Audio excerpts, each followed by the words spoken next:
This video is about displacement, velocity, and phase angle in simple harmonic motion.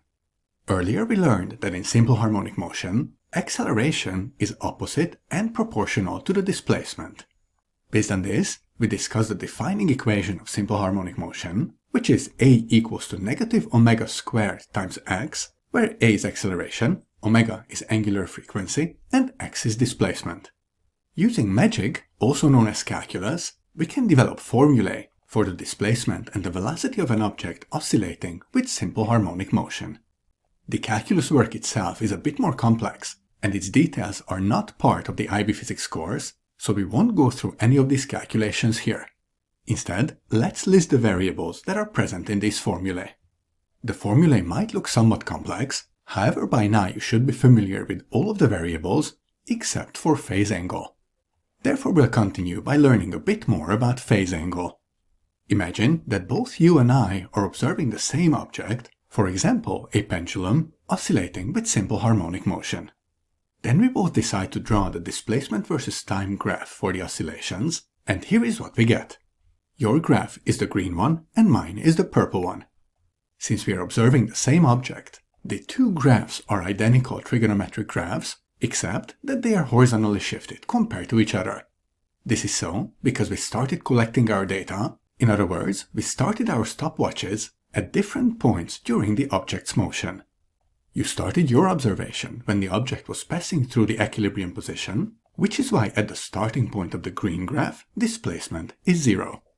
On the other hand, I started my stopwatch when the object was just about to reach one of its maximum displacement positions, therefore the purple graph starts almost at its maximum value. Using different phase angles in the displacement formula, we are able to show the starting point of the graphs, in other words, the moment during the object's oscillation when we started our stopwatches. Since displacement at the green graph's starting point is 0, and here we are representing the displacement graphs using a sine function, the phase angle, so the horizontal shift of this graph, is 0. So the displacement equation for the green graph is x equals to x0 times sine omega t plus 0.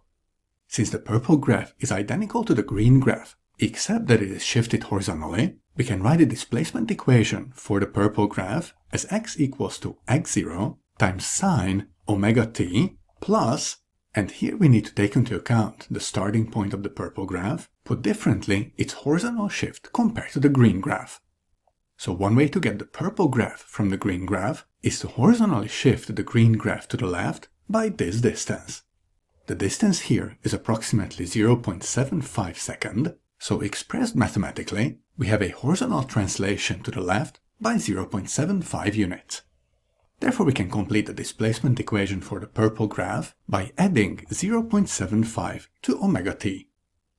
Another connection to something that we learned earlier is that the difference between the two phase angles is the phase difference of the two graphs.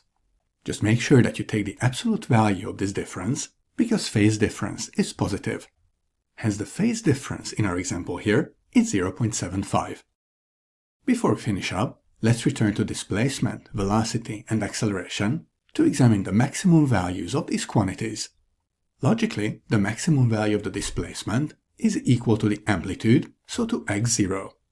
Velocity will be a maximum when the cosine term in the velocity formula is at its maximum value, so when it is equal to 1.